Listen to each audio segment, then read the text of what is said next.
Picture this. You're standing in a dimly lit chamber beneath the sands of Egypt, watching as ancient embalmers carefully extract a human brain through the nose using a long bronze hook. The body on the table has been dead for 3 days, but this is just the beginning of a 70-day process that will transform this corpse into something the Egyptians believed would last for eternity. But what you're witnessing isn't the sanitized version of mummification you learned about in school. This is the raw, shocking reality of ancient Egyptian funeral rituals practices so extreme, so methodical, and so deeply disturbing that modern archaeologists have spent decades trying to understand how an entire civilization became obsessed with death to such an extraordinary degree. The truth about Egyptian funeral rituals goes far beyond wrapping bodies in linen. We're talking about a culture that developed industrial-scale death processing facilities, where thousands of bodies were simultaneously prepared using techniques that would make modern forensic scientists uncomfortable. We're talking about rituals that involved cannibalism, human sacrifice, and procedures so gruesome that ancient Greek historians refuse to describe them in detail. For over 3,000 years, the Egyptians perfected the art of death. They created an entire economy around dying, developed technology specifically for corpse preservation, and built monuments that required the deaths of thousands of workers. But perhaps most shocking of all, recent archaeological discoveries have revealed that much of what we thought we knew about Egyptian funeral practices was wrong. The real story is darker, more complex, and infinitely more disturbing than anything you've ever heard. Today, we're going to uncover the shocking truth about ancient Egyptian funeral rituals that archaeologists have been reluctant to discuss publicly. We're going to explore practices that were so extreme that they were hidden even from other Egyptians. Rituals that reveal a civilization's terrifying obsession with controlling death itself.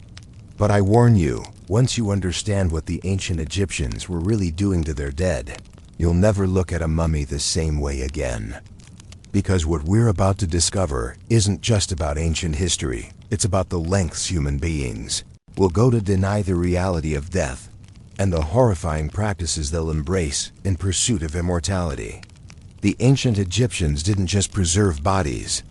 They industrialized death, weaponized religion, and created a culture where the living existed primarily to serve the dead. And the evidence of what they really did has been hiding in plain sight for over a century. Chapter 1. The Death Factories Deep Beneath the Desert Sands of Saqqara. Archaeologists have uncovered something that challenges everything we thought we knew about ancient Egyptian mummification. It's not a tomb or a temple, it's an industrial complex. A factory designed specifically for processing the dead on a scale that defies imagination. The facility stretches for over 400 meters underground, with dozens of chambers, each designed for a specific stage of the mummification process.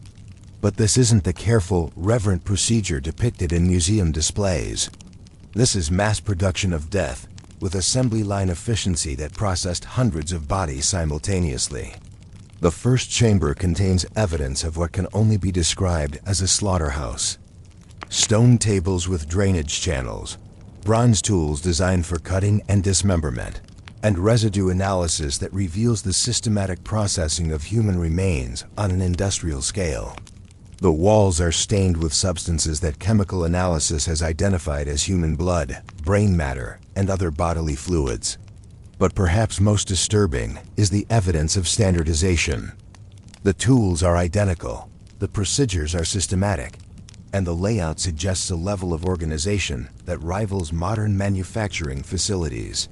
The ancient Egyptians had turned death into an industry, complete with quality control measures and production quotas. Recent excavations have revealed that these facilities weren't unique to Saqqara. Similar complexes have been found at Memphis, Thebes, and other major Egyptian cities. The scale suggests that mummification wasn't a rare privilege reserved for pharaohs and nobles. It was a massive industry that processed thousands of bodies annually. The evidence indicates that these facilities operated continuously for over 2,000 years, processing an estimated 50 million bodies during their operational lifetime. To put this in perspective, that's roughly equivalent to the entire population of South Korea being processed through these death factories over the course of Egyptian history. But the most shocking discovery came from analysis of the drainage systems. The channels that carried away bodily fluids during mummification led to collection chambers where the waste was processed for secondary uses. Nothing was discarded. Human fat was rendered into oils for lamps. Blood was processed into pigments for paint. Even human hair was collected and woven into textiles.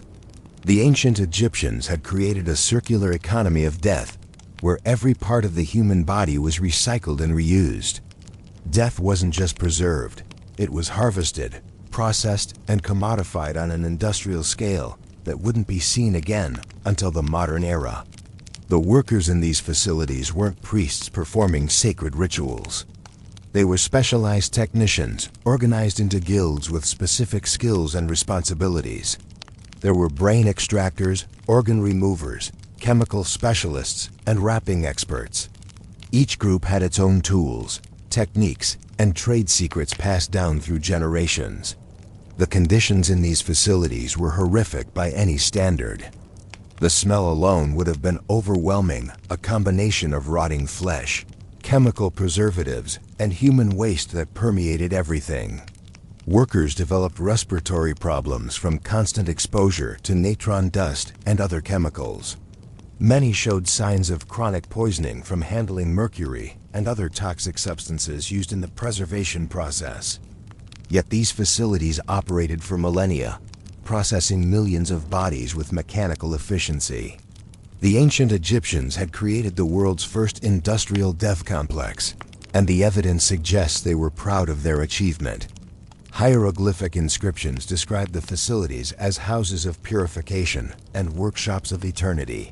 But the most disturbing aspect of these discoveries is what they reveal about Egyptian society.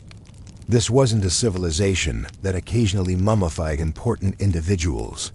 This was a culture that had organized its entire economy around death, where a significant portion of the population was employed in processing corpses, and where the dead outnumbered the living in terms of economic importance.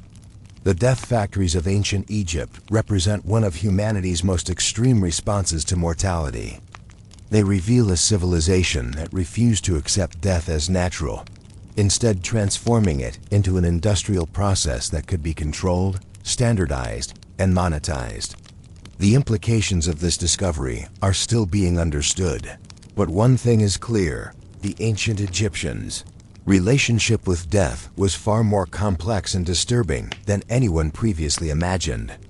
Chapter 2: The Cannibal Priests in the Deepest Chambers of the Death Factories.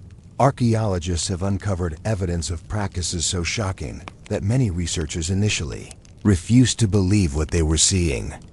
Chemical analysis of cooking vessels, examination of human remains with specific cut marks, and hieroglyphic texts that were deliberately obscured have revealed a truth that challenges our fundamental understanding of Egyptian religion. Ritual cannibalism was not only practiced, but was considered essential to certain funeral rites.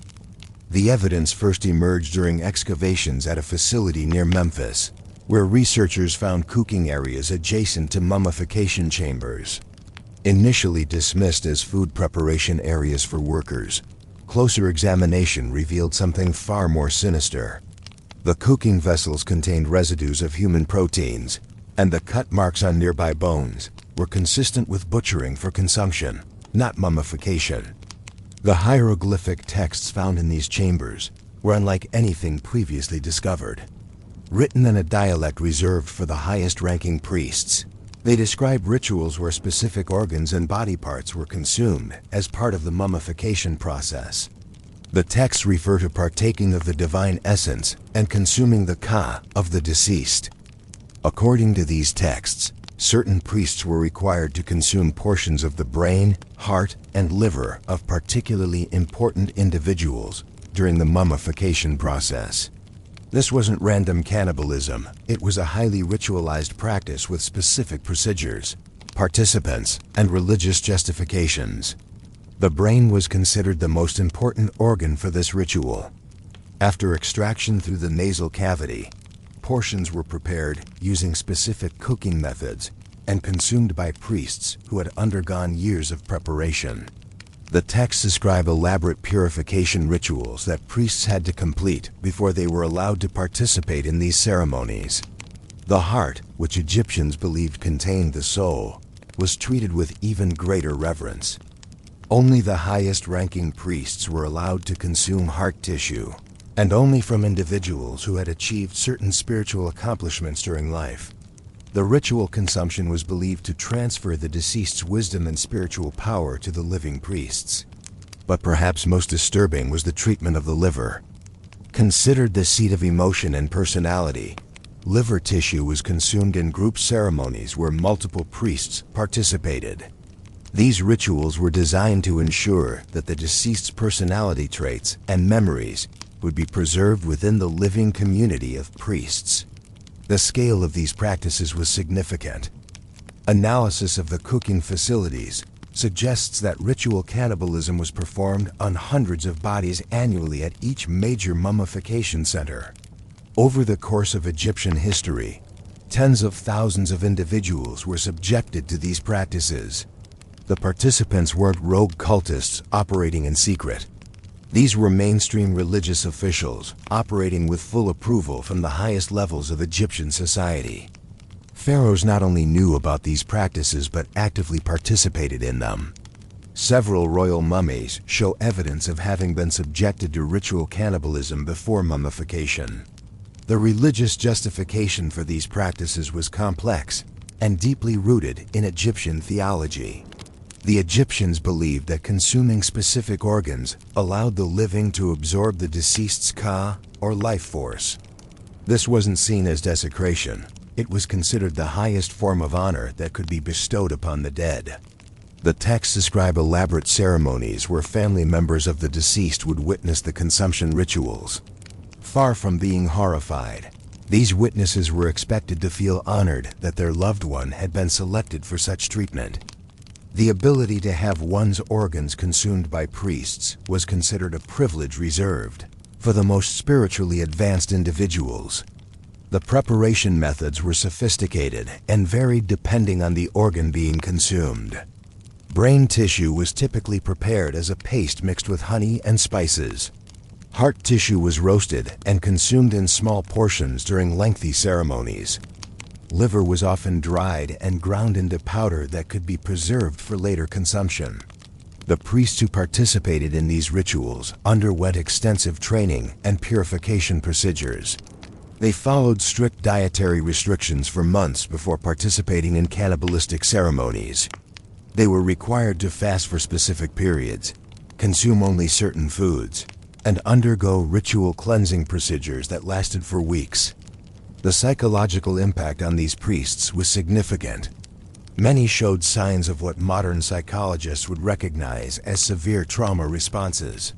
Hieroglyphic texts describe priests who suffered from nightmares, digestive problems, and psychological disturbances that were attributed to their ritual consumption of human remains. Yet the practices continued for over 1,500 years, suggesting that the religious and social benefits were considered to outweigh the psychological costs. The ancient Egyptians had created a system where cannibalism was not only acceptable, but was considered a sacred duty, performed by the most respected members of society. The discovery of these practices has forced archaeologists to reconsider everything they thought they knew about Egyptian religion and society. This wasn't a civilization that simply preserved the dead. It was a culture that literally consumed death as part of its most sacred rituals. Chapter 3. The Living Sacrifices. Hidden within the burial chambers of Egypt's most important tombs lies evidence of a practice so horrifying that it was concealed even from most ancient Egyptians: the systematic sacrifice of living individuals to serve the dead in the afterlife. Recent archaeological discoveries have revealed that human sacrifice was not only common, but was conducted on a scale that rivals the most extreme death cults in human history. The evidence first emerged during excavations of subsidiary tombs surrounding major pyramids and mastabas. Initially, archaeologists assumed these were natural death servants, who died around the same time as their masters and were buried nearby as an honor. But forensic analysis revealed a different story entirely. The skeleton showed clear evidence of violent death. Skull fractures consistent with blunt force trauma, cervical vertebrae damage indicating strangulation, and cut marks suggesting ritual throat cutting. Most disturbing of all, many of the victims showed evidence of being buried alive: scratch marks on coffin lids, defensive wounds on hands and arms, and positioning that suggested desperate attempts to escape. The scale of these sacrifices was staggering. The tomb complex of Pharaoh Djer, dating to around 3000 BCE, contained 338 subsidiary burials. Forensic analysis revealed that 317 of these individuals were killed specifically for the burial. They ranged in age from children as young as 8 to elderly individuals in their 70s. Men, women, and children were all considered appropriate sacrifices. But the most shocking discoveries came from analysis of the victims' social status. These weren't prisoners of war or criminals. They were valued members of Egyptian society. Skilled craftsmen, scribes, musicians, dancers, and even low-ranking nobles were systematically killed to accompany important individuals into the afterlife. The selection process was elaborate and ritualized. Hieroglyphic texts describe ceremonies where individuals were chosen months or even years in advance of their sacrifice. They were given special status during this period, receiving better food, clothing, and treatment than they had ever experienced in life. They were told they had been selected for the highest honor possible: eternal service to a divine pharaoh. The preparation of sacrificial victims was as elaborate as the mummification of the primary deceased. They underwent purification rituals, special diets, and religious instruction designed to prepare them for their role in the afterlife. Many were taught specific skills they would need to serve their master in death: cooking, music, craftsmanship, or administrative duties. The actual sacrifice ceremonies were conducted with religious pageantry that rivaled royal coronations. The victims were dressed in fine clothing, adorned with jewelry, and given ceremonial tools or objects they would need in the afterlife. They were then killed using methods that varied depending on their intended role in the afterlife. Musicians and entertainers were typically strangled, as this method was believed to preserve their voices for the afterlife. Craftsmen were killed with blows to the head, as their hands needed to remain undamaged for their work in death. Servants were often poisoned, as this was considered the most peaceful method and would ensure they arrived in the afterlife ready to serve. Children were treated with particular ritual significance. They were believed to possess pure souls that would be especially valuable in the afterlife. Child sacrifices were conducted using methods designed to minimize suffering, typically poisoning with opium-based substances that would cause them to fall asleep before dying. The positioning of sacrificial victims in tombs was carefully planned to reflect their intended roles in the afterlife. Musicians were buried with their instruments, craftsmen with their tools, and servants with the implements they would need for their duties. Many were positioned as if they were actively performing their roles: musicians with instruments raised to their lips, craftsmen with tools in hand, servants in postures of attendance. But perhaps most disturbing was the evidence of voluntary participation. Many victims showed no signs of restraint or struggle. They appeared to have gone willingly to their deaths, suggesting that the religious indoctrination was so complete that they genuinely believed they were receiving a great honor. The practice of human sacrifice continued throughout Egyptian history, though it became more sophisticated and less obvious over time. Later dynasties developed methods that made the sacrifices appear to be natural deaths. Slow-acting poisons, suffocation techniques that left no marks, and other methods were used to kill victims in ways that wouldn't be immediately obvious to future archaeologists. The religious justification for these practices was complex and deeply ingrained in Egyptian theology. The Egyptians believed that important individuals needed servants and companions in the afterlife, just as they had in life. Death was seen as a transition to a new form of existence, not an ending, and it was considered natural that a pharaoh's household would accompany him to his new realm.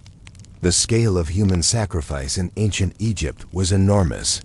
Conservative estimates suggest that over 100,000 individuals were killed specifically to serve as burial companions over the course of Egyptian history. This doesn't include the thousands of workers who died during tomb construction and were often buried in the tomb complexes as additional servants. The discovery of these practices has forced a complete re-evaluation of Egyptian society and religion. This wasn't a civilization that simply honored the dead. It was a culture that systematically killed the living to serve death itself. Chapter 4. The Torture Chambers Beneath the Temple of Ptah in Memphis. Archaeologists have uncovered chambers that reveal one of the most disturbing aspects of Egyptian funeral practices: the systematic torture of individuals before death to enhance their spiritual value as sacrificial offerings. The evidence suggests that suffering was not just an unfortunate byproduct of human sacrifice, it was actively cultivated as a religious requirement. The chambers are arranged in a complex that can only be described as a torture facility. Stone tables with restraining mechanisms, bronze implements designed to cause specific types of pain, and drainage systems to handle bodily fluids all point to the systematic infliction of suffering on living human beings. But this wasn't random cruelty, it was a highly organized religious practice with specific procedures and spiritual justifications. Hieroglyphic texts found in these chambers describe the theological reasoning behind torture before sacrifice. The Egyptians believed that suffering purified the soul and increased its value in the afterlife. Individuals who died in agony were considered more spiritually powerful and therefore more valuable as servants to the deceased pharaoh. The torture methods were sophisticated and designed to maximize suffering while keeping victims alive for extended periods. Bronze implements were used to inflict precise wounds that would cause intense pain without immediately killing the victim. Hot metals were applied to specific nerve centers to cause maximum agony. Pressure devices were used to slowly crush bones and joints. The duration of torture varied depending on the victim's intended role in the afterlife. Common servants might be tortured for hours before death, while individuals destined for important positions could be subjected to days or even weeks of systematic suffering. The longer the torture, the greater the spiritual purification, and the more valuable the victim became as a sacrificial offering. The victims were kept conscious throughout their ordeal using stimulants and medical techniques that prevented them from losing consciousness or dying prematurely. Egyptian medical knowledge, which was advanced for its time, was perverted to extend suffering rather than alleviate it. Physicians worked alongside torturers to ensure that victims remained aware and responsive throughout their ordeal. The psychological torture was as systematic as the physical abuse. Victims were forced to watch others being tortured before their own ordeal began. They were told in detail what would happen to them and how long it would last. They were shown the instruments that would be used and had their intended purpose explained. This psychological preparation was believed to increase the spiritual value of their eventual suffering. Children were subjected to particularly elaborate torture procedures. The Egyptians believed that the suffering of innocence was especially purifying and valuable. Child victims were tortured using methods designed to maximize their terror and pain while keeping them alive for extended periods. The screams of children were considered especially pleasing to the gods and beneficial for the deceased pharaoh. The torture chambers included facilities for multiple victims to be processed simultaneously. During major royal funerals, dozens of individuals might be tortured to death over the course of several days. The timing was carefully coordinated so that all victims would die at the moment of the pharaoh's burial, ensuring that their purified souls would be immediately available for service in the afterlife. The torturers themselves were highly trained specialists who underwent years of preparation for their role. They studied anatomy to understand how to inflict maximum pain without causing immediate death. They learned psychological techniques to break down their victims' mental resistance. They practiced on condemned criminals to perfect their methods before being allowed to work on sacrificial victims. The religious significance of torture was so great that it was incorporated into the mummification process itself. Some victims were tortured while being mummified alive, experiencing the agony of having their organs removed while conscious. This was considered the ultimate purification death by mummification, while fully aware was believed to create the most spiritually powerful servants possible. The evidence suggests that torture before sacrifice was not limited to royal funerals. Wealthy nobles and high-ranking officials also had servants tortured to death for their burials, though on a smaller scale than royal ceremonies. The practice became so common that specialized torture equipment was mass-produced and distributed to mummification centers throughout Egypt. The psychological impact on Egyptian society was profound. The knowledge that anyone could be selected for torture and sacrifice created a climate of terror that helped maintain social control. People lived in constant fear that they might be chosen for the honor of serving a dead master, and this fear made them more compliant and obedient to authority. The religious justification for torture was so deeply ingrained that many victims accepted their fate willingly. They had been taught from childhood that suffering in service to a pharaoh was the highest honor possible, and that their agony would be rewarded with elevated status in the afterlife. This religious indoctrination was so complete that many victims actually thanked their torturers for the opportunity to serve. The torture chambers operated for over 2,000 years, processing thousands of victims annually during peak periods. The scale of suffering inflicted in these facilities is almost impossible to comprehend. Conservative estimates suggest that over 500,000 individuals were tortured to death in service of Egyptian funeral practices over the course of the civilization's history. The discovery of these torture chambers has forced archaeologists to confront the darkest aspects of ancient Egyptian religion. This wasn't a civilization that simply honored the dead. It was a culture that systematically inflicted unimaginable suffering on the living in service of death itself. Chapter 5. The Infant Harvest in the Necropolis of Tanis. Archaeologists have uncovered evidence of perhaps the most horrifying aspect of Egyptian funeral practices: the systematic killing of infants and children to serve as spiritual guardians for the dead. The evidence reveals an organized system for harvesting young lives on a scale that defies comprehension, with specific procedures for different ages and intended spiritual purposes. The discovery began with the excavation of what appeared to be a standard royal tomb complex. But beneath the main burial chambers, researchers found something unprecedented: a series of chambers containing the remains of over 2,000 infants and children, all showing evidence of ritual killing. The arrangement wasn't random. It was carefully organized according to age, gender, and method of death. The youngest victims were newborns, some apparently killed within hours of birth. These infants were believed to possess the purest souls, untainted by any contact with the material world. They were killed using methods designed to preserve their spiritual essence, typically smothering or drowning in sacred oils. Their tiny bodies were then mummified using techniques even more elaborate than those used for adults. Children between the ages of 1 and 5 were considered especially valuable for their innocence and potential. They were subjected to elaborate preparation rituals lasting weeks or months before their sacrifice. During this time, they were treated as divine beings, fed special foods, dressed in fine clothing, and worshipped by the adults around them. This treatment was designed to enhance their spiritual power before death. The killing methods varied according to the child's intended role in the afterlife. Children destined to serve as spiritual guardians were typically strangled with silk cords, as this method was believed to preserve their protective powers. Those intended as companions for deceased royal children were poisoned with substances that would cause peaceful deaths, ensuring they would arrive in the afterlife ready to play and serve. Older children, between 6 and 12, were often subjected to more elaborate death rituals. They were considered old enough to understand their fate and to participate consciously in their own sacrifice.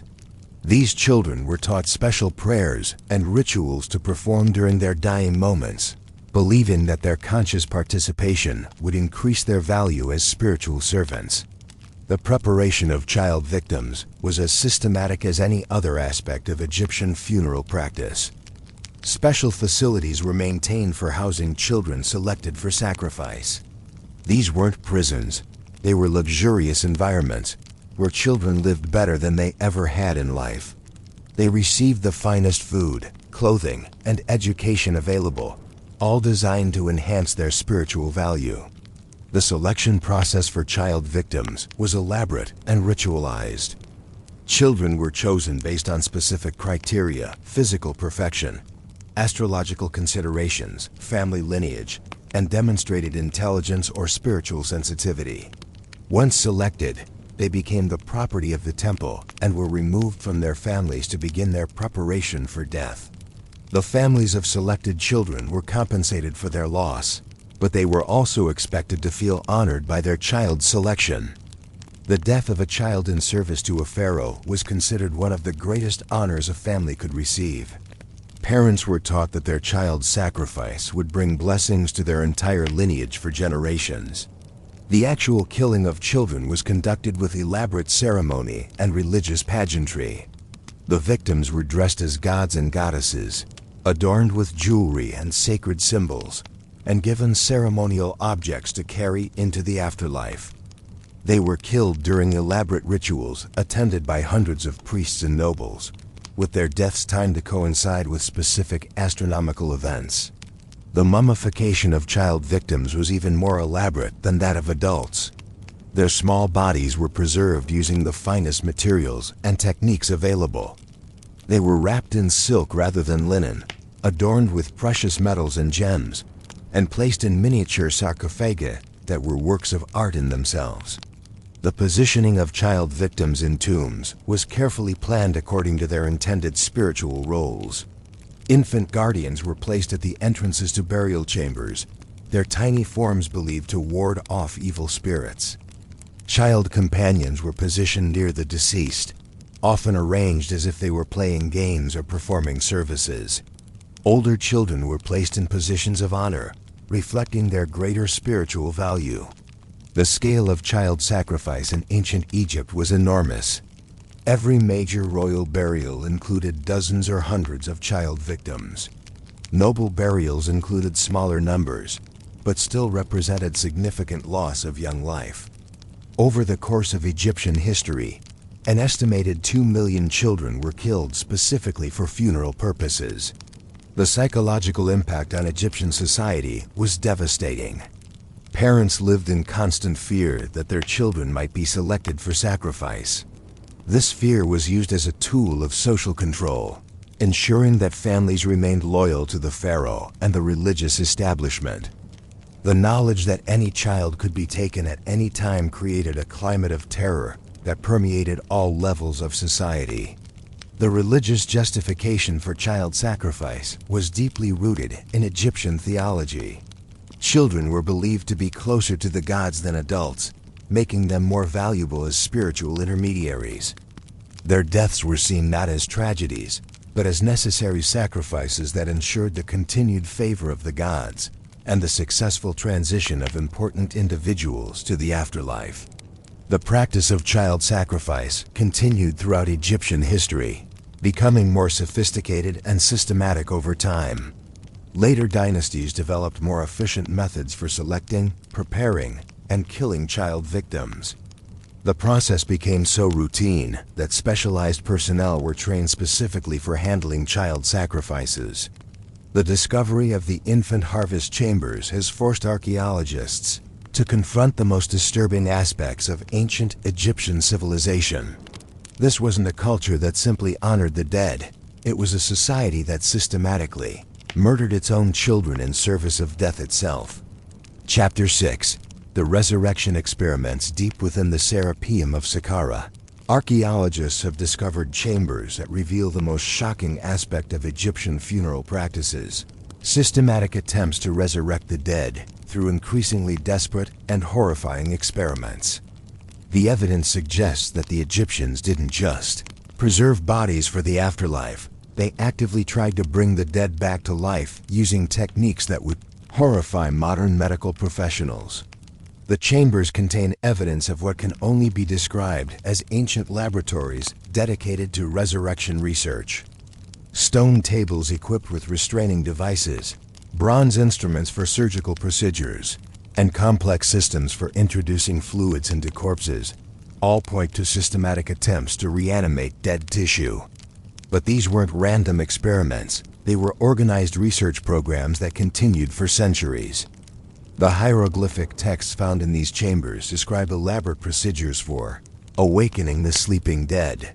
The Egyptians believed that death was merely a form of deep sleep from which the deceased could be awakened using the right combination of chemicals, surgical procedures, and magical rituals. The texts provide detailed instructions for these resurrection attempts, including specific timing, materials, and incantations required.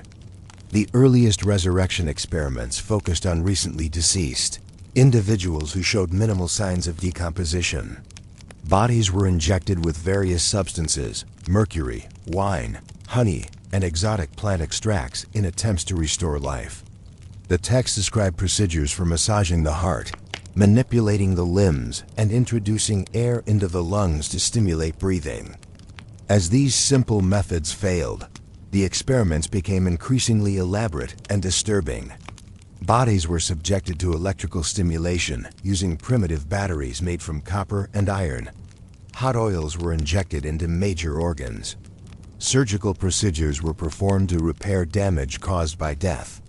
The desperation to achieve resurrection led to increasingly extreme measures. The most disturbing experiments involved the use of living subjects as sources of life force for the dead. The texts describe procedures where blood, organs, and even entire limbs were transferred from living individuals to corpses in attempts to restore life. These living donors were typically slaves or prisoners who were kept alive during the procedures to maintain the viability of their contributions. The resurrection chambers included facilities for maintaining multiple corpses in various stages of experimental treatment.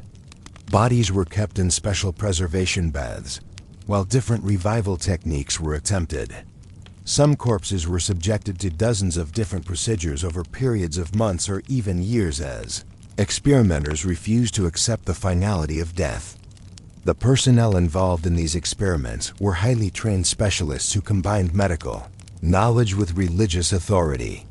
They studied anatomy, chemistry, and surgical techniques specifically for the purpose of defeating death.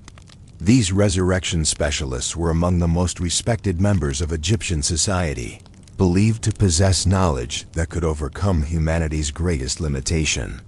The experiments weren't limited to human subjects. Animals were used as test subjects for new resurrection techniques before they were attempted on human corpses. The chambers contain evidence of attempts to resurrect cats, dogs, birds, and even larger animals like cattle and horses.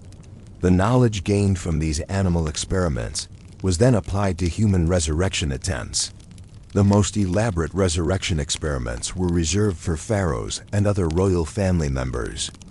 These procedures could last for months and involved hundreds of specialists working in shifts to maintain continuous revival attempts. No expense was spared in these royal resurrection projects, with exotic materials imported from across the known world for use in the procedures. The text describes several instances where resurrection experiments appeared to achieve partial success. Bodies that had been dead for days or weeks showed signs of movement, breathing, or even consciousness. However, these apparent successes were always temporary, with the subjects dying again within hours or days of their apparent revival. The failure of resurrection experiments led to increasingly desperate measures. Bodies were dismantled and reconstructed using parts from multiple corpses. Organs were replaced with artificial substitutes made from precious metals and stones. Magical rituals became more elaborate and extreme, involving the sacrifice of dozens of living individuals to provide spiritual energy for resurrection attempts. The psychological impact of these experiments on Egyptian society was profound. The knowledge that death might not be permanent created both hope and terror. Families of the deceased would spend fortunes on resurrection attempts, bankrupting themselves in desperate efforts to bring back their loved ones. The failure of these attempts often led to complete psychological breakdown. The resurrection experiments also had significant religious implications. The apparent ability to manipulate death challenged traditional beliefs about the afterlife and the role of the gods. Some Egyptians began to believe that humans could achieve godlike powers over life and death, leading to religious conflicts and social upheaval. The scale of resurrection experimentation was enormous. Every major mummification center included resurrection laboratories, where thousands of corpses were subjected to revival attempts. Over the course of Egyptian history, an estimated 10 million bodies were used in resurrection experiments, representing one of the largest scientific research programs in ancient history. The techniques developed during these experiments had lasting impact on Egyptian medical knowledge. Many surgical procedures, chemical preparations, and anatomical discoveries that emerged from resurrection research were later applied to treating the living. The irony is that the desperate attempt to defeat death actually advanced medical knowledge that helped preserve life. The failure of resurrection experiments ultimately led to the development of more elaborate mummification techniques. If the dead couldn't be brought back to life, then their bodies had to be preserved as perfectly as possible for eventual resurrection in the afterlife. This led to the increasingly complex and expensive mummification procedures that characterized later Egyptian civilization. The discovery of resurrection experiment chambers has forced archaeologists to reconsider the fundamental nature of Egyptian civilization. This wasn't a culture that accepted death as natural. It was a society that refused to acknowledge the finality of death and was willing to commit horrifying acts in pursuit of immortality. Chapter 7. The soul harvesting in the underground complexes beneath the Temple of Anubis at Abydos. Archaeologists have uncovered evidence of the most terrifying aspect of Egyptian funeral practices: the systematic extraction and manipulation of human souls for use in magical rituals. The evidence reveals that the Egyptians didn't just preserve bodies. They believed they could capture, store, and transfer the spiritual essence of human beings using techniques that combined religion, chemistry, and what can only be described as ancient biotechnology. The chambers dedicated to soul harvesting are unlike anything else found in Egyptian archaeology. They contain specialized equipment designed to capture what the Egyptians called the kuf, the life force or soul of a human being.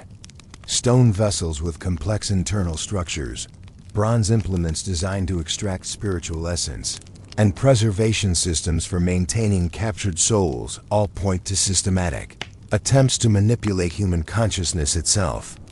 The hieroglyphic texts describe the soul as a tangible substance that could be extracted from living or recently deceased individuals using specific procedures. The Egyptians believed that the soul had physical properties, weight, color, and consistency that could be measured and manipulated. They developed techniques for extracting souls while keeping the body alive, creating what were essentially living corpses whose spiritual essence had been removed. The extraction process was elaborate and horrifying. Living subjects were restrained on specially designed tables, while priests performed procedures designed to separate the soul from the body. Bronze instruments were inserted into specific points on the body, the base of the skull, the heart region, and the solar plexus to access what the Egyptians believed were the soul's anchor points. The victims of soul extraction remained conscious throughout the procedure, experiencing what the texts describe as indescribable agony as their spiritual essence was slowly drawn from their bodies. The process could take hours or even days, with the victim gradually losing their personality, memories, and consciousness while their body remained alive and functioning. The extracted souls were stored in specially designed vessels called soul jars that were far more sophisticated than the simple canopic jars used for organ storage. These vessels had complex internal structures designed to maintain the viability of captured spiritual essence. They were made from specific materials, gold, silver, and precious stones, that were believed to be compatible with soul storage. The soul jars were kept in special chambers where they were maintained using procedures designed to prevent the spiritual essence from dissipating. The chambers were kept at specific temperatures, filled with particular gases, and subjected to regular rituals designed to maintain the captured souls in a state of suspended animation. The purposes for harvesting souls were varied and disturbing. Some souls were used to enhance the spiritual power of living individuals through a process the texts call soul grafting. The captured essence of particularly powerful or intelligent individuals was transferred to living recipients, supposedly enhancing their abilities and knowledge. Other souls were used to power magical rituals and spells. The spiritual essence of sacrificed individuals was believed to provide energy for complex magical procedures. The more powerful the original individual, the more energy their soul could provide. This led to the targeting of specific individuals, scholars, priests, and skilled craftsmen, whose souls were considered particularly valuable. The most disturbing use of harvested souls was in the creation of what the texts call soul slaves, spiritual servants bound to serve specific masters in both life and death. These were souls that had been extracted and modified to remove their free will, creating obedient spiritual servants that could be commanded to perform various tasks. The soul harvesting process wasn't limited to humans. Animals were also subjected to soul extraction, with their spiritual essence used for different purposes. The souls of cats were believed to provide protection, while the souls of birds were used for communication with the gods. The souls of larger animals like bulls and lions were used to enhance physical strength and courage. The personnel involved in soul harvesting were among the most feared and respected members of Egyptian society. They underwent years of training in anatomy, chemistry, and magical procedures. They were believed to possess knowledge of the deepest secrets of existence and were often consulted on matters of life and death by pharaohs and nobles. The scale of soul harvesting was enormous. Every major temple complex included soul harvesting facilities, where hundreds of individuals were processed annually. The accumulated souls were stored in vast underground repositories that contained thousands of soul jars. These spiritual warehouses represented one of ancient Egypt's most valuable resources. The psychological impact of soul harvesting on Egyptian society was devastating. The knowledge that one's soul could be extracted and enslaved created a climate of terror that affected all levels of society. People lived in constant fear of being selected for soul harvesting, and this fear was used as a tool of social control by the religious and political authorities. The religious justification for soul harvesting was complex and deeply rooted in Egyptian theology. The Egyptians believed that souls were a form of divine energy that could be manipulated and redistributed for the greater good of society. The harvesting of souls from lower status individuals to enhance the power of pharaohs and nobles was seen as a natural and necessary part of the cosmic order. The techniques developed for soul harvesting had lasting impact on Egyptian magical and medical practices. Many procedures for treating mental illness, enhancing intelligence, and manipulating consciousness were derived from soul harvesting research. The knowledge gained from these experiments influenced Egyptian understanding of the mind and spirit for centuries. The failure of soul harvesting techniques to achieve their promised results led to increasingly desperate and extreme measures. Bodies were subjected to more invasive procedures, extraction techniques became more violent, and the number of victims increased dramatically as practitioners tried to perfect their methods. The discovery of soul harvesting chambers has forced archaeologists to confront the most disturbing aspects of Egyptian civilization. This wasn't a culture that simply honored the spiritual aspects of human existence. It was a society that believed it could manipulate and control the very essence of consciousness itself, and was willing to commit horrifying acts in pursuit of spiritual power. Chapter 8. The Undead Armies Beneath the Valley of the Kings. Recent excavations have uncovered evidence of perhaps the most shocking aspect of Egyptian funeral practices: the creation of armies of reanimated corpses designed to serve pharaohs in both the afterlife and, according to disturbing textual evidence, in the world of the living. These weren't the peaceful mummies of popular imagination. They were weaponized undead, created through horrifying procedures and maintained through ongoing rituals that required constant human sacrifice. The discovery began with the excavation of what appeared to be military barracks near royal tombs. But the chambers contained something unprecedented: hundreds of mummified bodies arranged in military formations, equipped with weapons, and showing evidence of post-mortem modification designed to enhance their combat effectiveness. These weren't burial goods. They were an army of the dead, prepared for eternal warfare. The mummification process for these undead soldiers was completely different from standard preservation techniques. Instead of removing organs and drying the body, the corpses were injected with chemical preservatives that maintained muscle flexibility and joint mobility. The goal wasn't preservation for peaceful rest. It was creating bodies that could continue to function as warriors after death. The chemical analysis of these warrior mummies reveals the use of substances unknown in standard mummification. Mercury-based compounds were injected into the nervous system to maintain neural pathways. Plant-based stimulants were introduced into the bloodstream to provide ongoing energy. Most disturbing of all, the bodies contained traces of human blood and brain tissue from living donors, suggesting that fresh biological material was regularly introduced to maintain the corpse's functionality. The weapons found with these undead armies weren't ceremonial, they were functional. Combat equipment designed for actual warfare. Bronze swords showed evidence of use.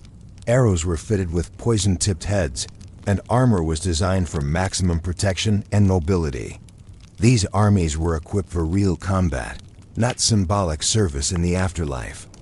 The hieroglyphic texts describe elaborate rituals for awakening the eternal warriors that involved complex procedures for reanimating the dead soldiers. Living priests would perform ceremonies designed to restore limited consciousness and combat instincts to the corpses. The texts claim that these reanimated warriors could follow simple commands, recognize enemies, and fight with supernatural strength and endurance. The most disturbing aspect of these discoveries is evidence that the undead armies weren't just theoretical. Historical texts describe instances where pharaohs deployed reanimated soldiers in actual battles against living enemies. These accounts were previously dismissed as mythology, but the archaeological evidence suggests they may have been literal descriptions of actual military tactics. The creation of undead soldiers required enormous resources and ongoing maintenance. Each warrior required months of preparation, involving specialized mummification techniques, magical rituals, and the sacrifice of living individuals to provide the biological materials needed for reanimation. The cost of maintaining an undead army was so enormous that it could bankrupt entire kingdoms. The undead armies weren't just foot soldiers. They included specialized units designed for different types of combat. Archer units were created using individuals who had been skilled bowmen in life, with their muscle memory supposedly preserved through the reanimation process. Cavalry units included both undead riders and reanimated horses, creating supernatural mounted warriors that could fight without fear or fatigue. The command structure for these undead armies was complex and hierarchical. Living generals commanded units of undead officers, who in turn controlled groups of reanimated soldiers. The texts describe elaborate procedures for communicating with undead commanders and maintaining discipline among troops that were no longer fully human. The psychological warfare value of undead armies was enormous. Enemy forces faced with reanimated corpses that couldn't be killed by conventional means often fled in terror without fighting. The mere reputation of having undead soldiers was often enough to secure victory without actual combat. This psychological advantage was so valuable that pharaohs invested enormous resources in creating and maintaining these supernatural forces. The maintenance of undead armies required ongoing human sacrifice on a massive scale.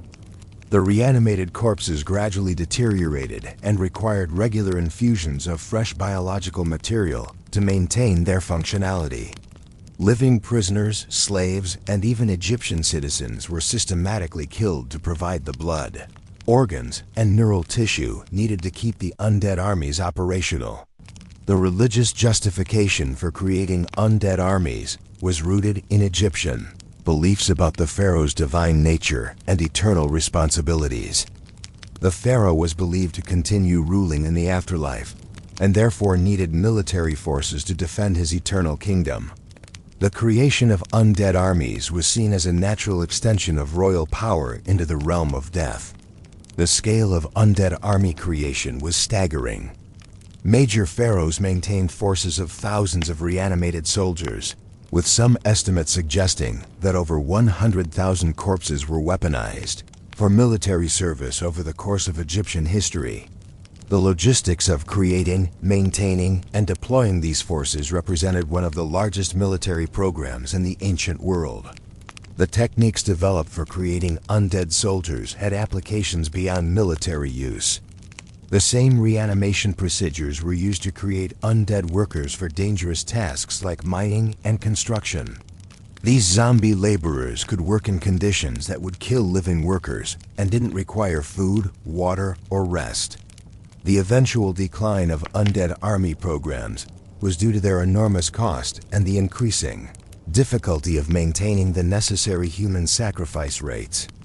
As Egyptian society became more complex and interconnected, the systematic killing required to maintain undead forces became politically and economically unsustainable. The discovery of undead armies has forced archaeologists to reconsider fundamental assumptions about ancient Egyptian military capabilities and religious practices. This wasn't a civilization that simply honored dead warriors. It was a society that literally weaponized death itself, creating armies of the undead that could continue fighting long after their natural lives had ended. Chapter 9. The Immortality Plague in the deepest vaults beneath the Temple of Thoth at Hermopolis.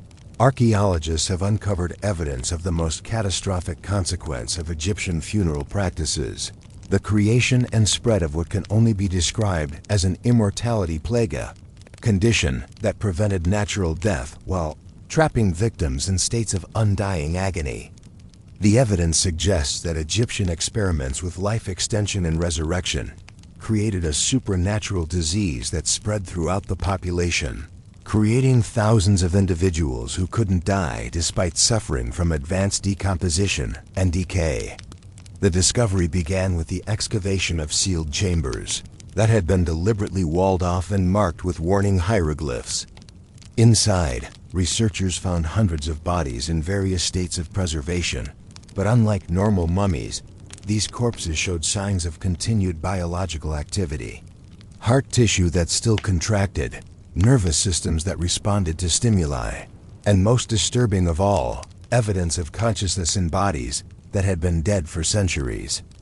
The hieroglyphic texts describe what they call the curse of endless days, a condition that afflicted individuals who had been subjected to certain resurrection experiments or life extension procedures. The victims couldn't die naturally, but they also couldn't truly live.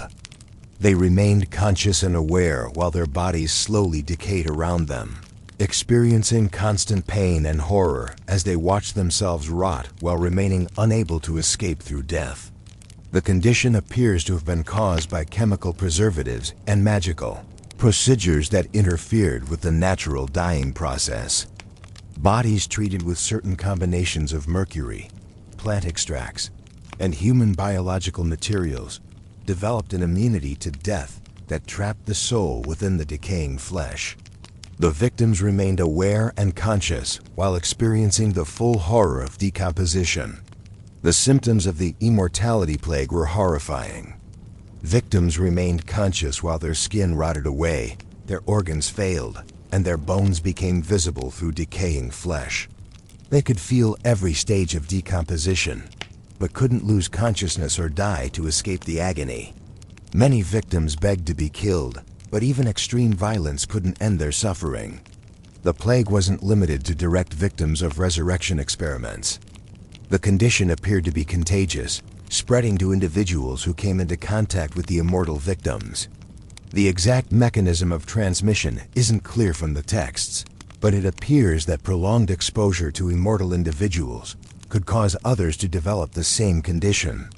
The spread of the immortality plague created panic throughout Egyptian society. Entire communities were quarantined when cases of the condition appeared. Families abandoned immortal relatives, leaving them to suffer alone rather than risk contracting the plague themselves. The social fabric of Egyptian civilization was severely strained by the fear and horror surrounding this supernatural disease. The Egyptian authorities attempted various methods to contain and cure the plague. Victims were isolated in specially constructed chambers, designed to prevent the spread of the condition. Priests performed elaborate rituals designed to break the curse and allow natural death to occur.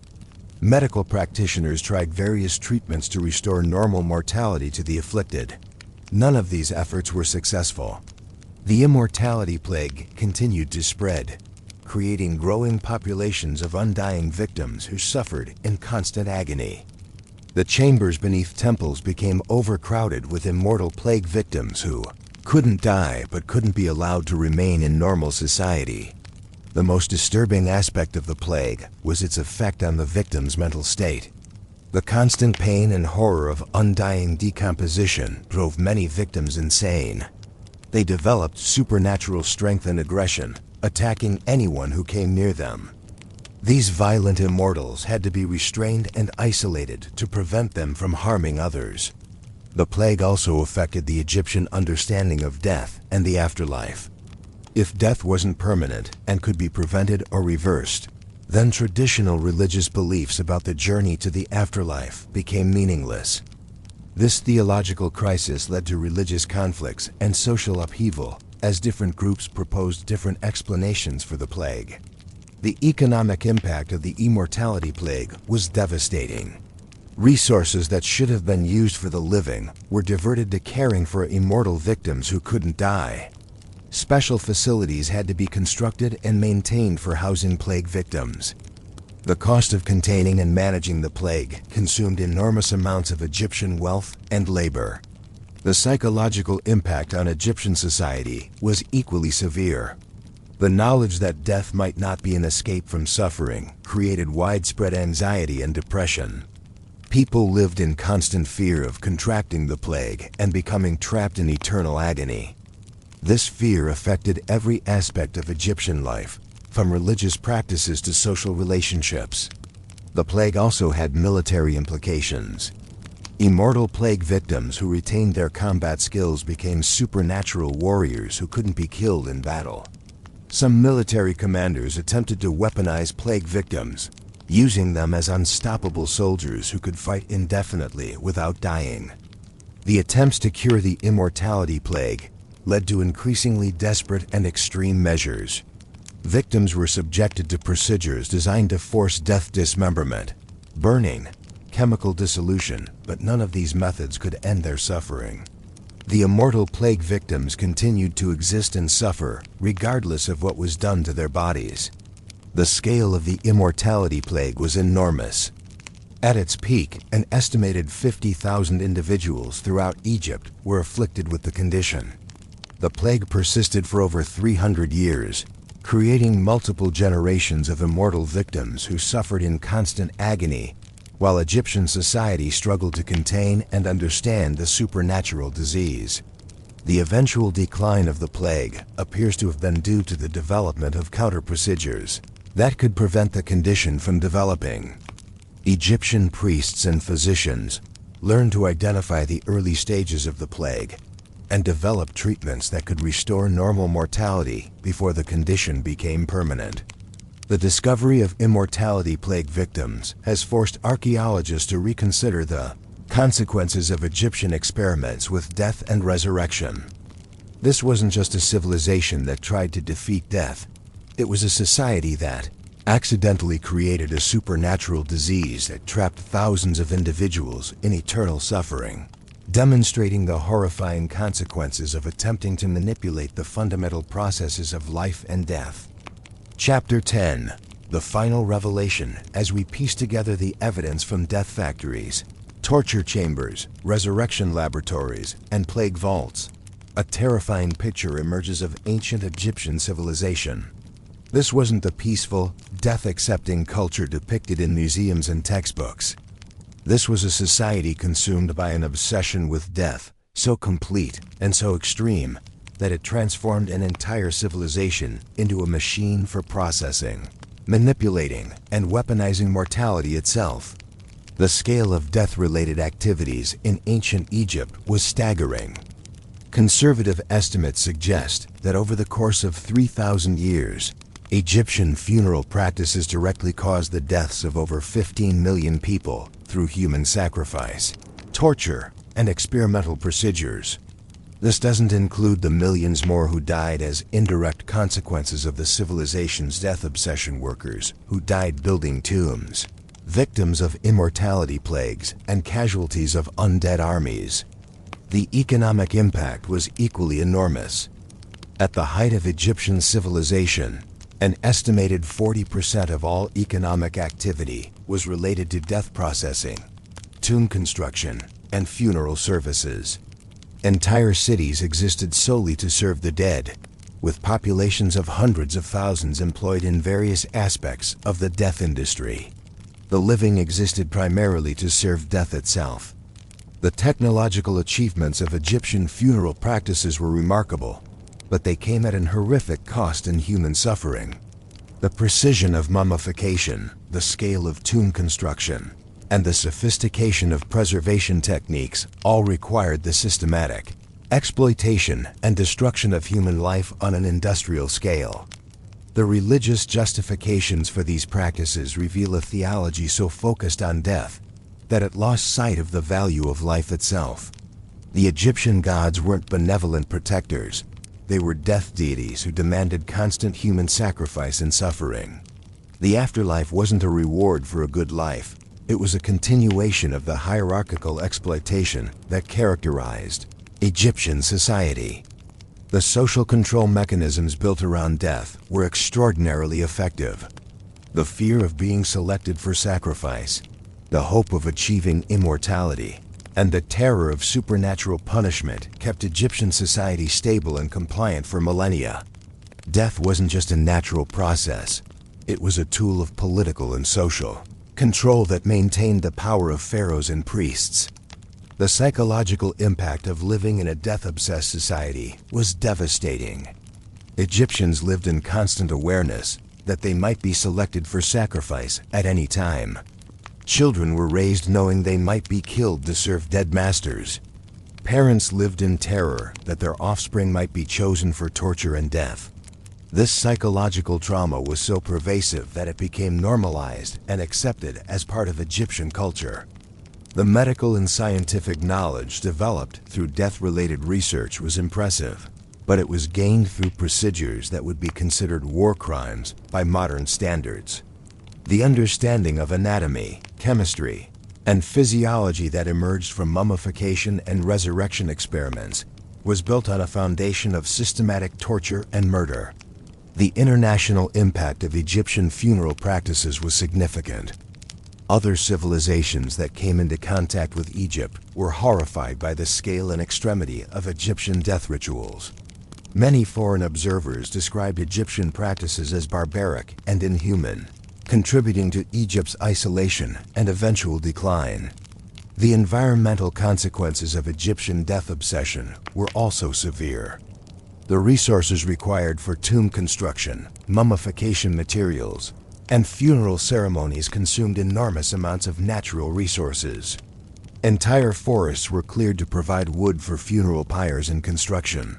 Quarries were exhausted to provide stone for tombs.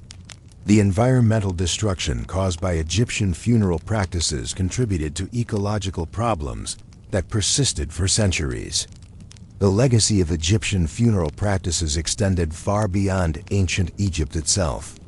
The techniques, technologies, and ideologies developed for processing death influenced other civilizations and continued to impact human culture for millennia. The Egyptian model of death obsession provided a template that was adopted and adapted by other cultures throughout history. The archaeological evidence reveals that Egyptian funeral practices became increasingly extreme over time. What began as simple burial rituals evolved into industrial-scale death processing that consumed entire civilizations. The progression from basic mummification to torture chambers, resurrection experiments, and immortality plagues shows a society that lost all sense of proportion and humanity in its pursuit of death-related goals. The cover-up of the most extreme Egyptian funeral practices has been ongoing for over a century.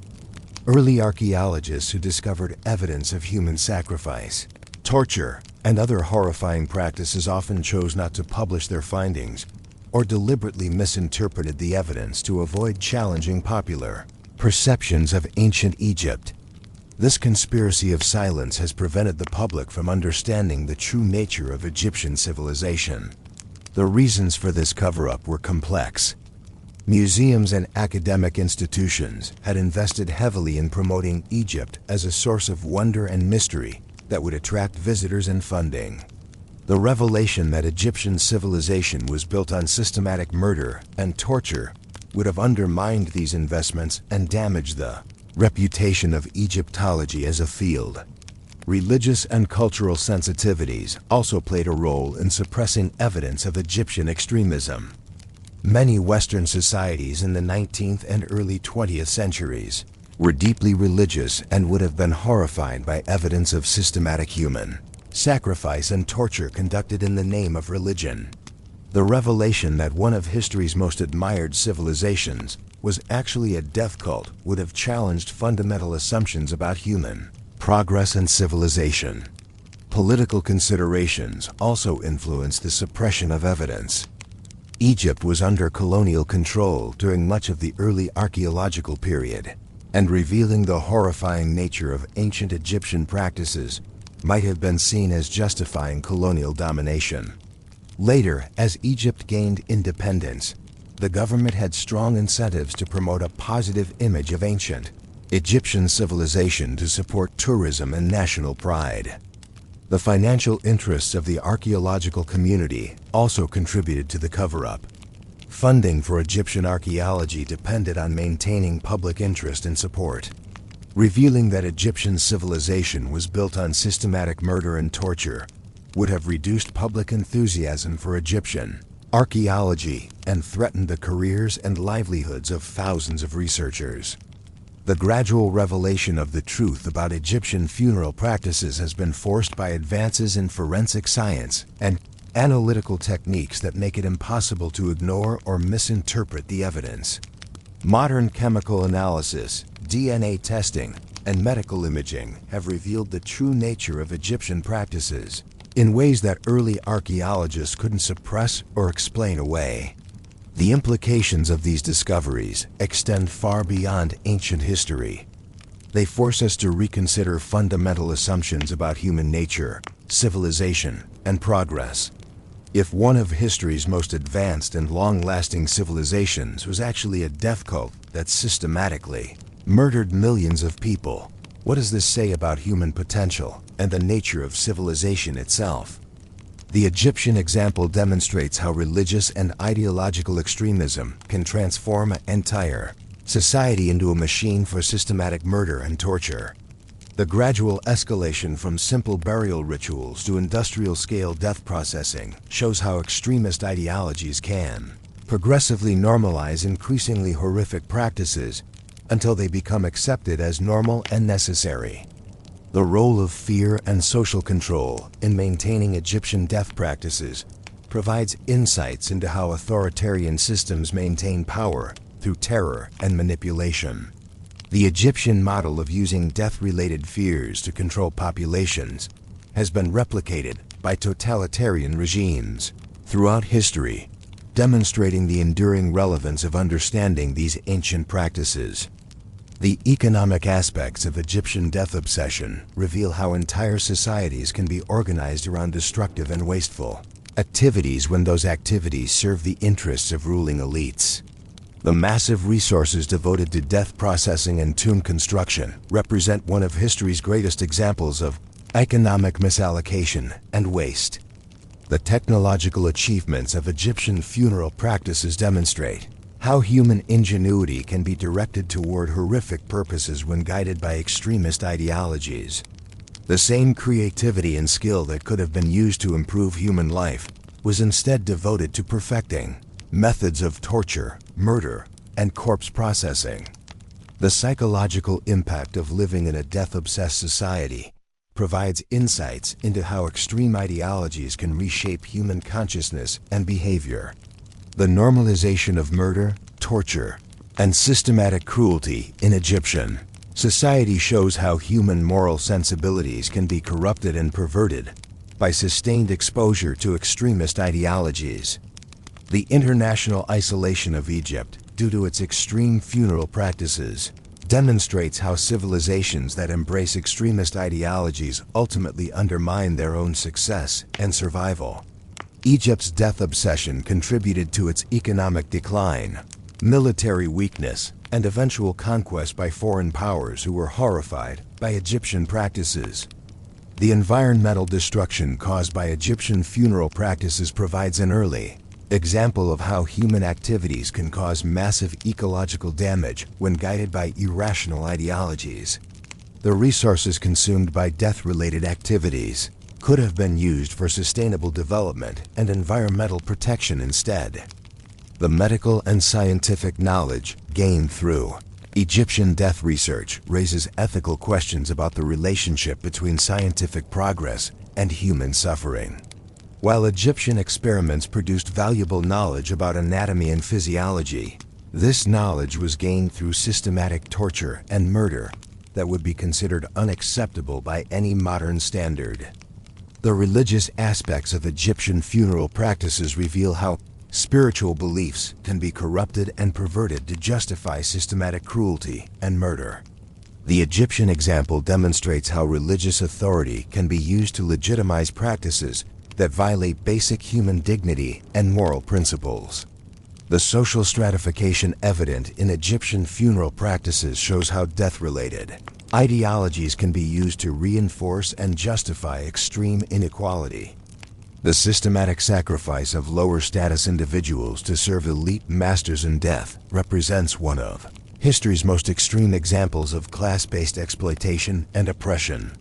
The gender aspects of Egyptian funeral practices reveal how death-related ideologies can be used to justify the systematic oppression and exploitation of women and children. The targeting of women and children for sacrifice and torture demonstrates how vulnerable populations can be victimized by extremist ideologies. The artistic and cultural achievements of Egyptian civilization take on a different meaning when understood in the context of systematic murder and torture. The beautiful art, impressive architecture, and sophisticated literature of ancient Egypt were all produced by a society that was simultaneously committing horrific atrocities on an industrial scale. The legacy of Egyptian funeral practices continues to influence modern culture and consciousness in ways that most people don't recognize. The romanticized image of ancient Egypt promoted by popular culture obscures the horrifying reality of Egyptian civilization and prevents us from learning important lessons about the dangers of extremist ideologies. The revelation of the true nature of Egyptian funeral practices forces us to reconsider our understanding of human history and civilization. If one of history's most admired civilizations was actually built on systematic murder and torture, then we need to be more skeptical about other historical claims and more vigilant about the potential for extremist ideologies to corrupt and destroy human societies.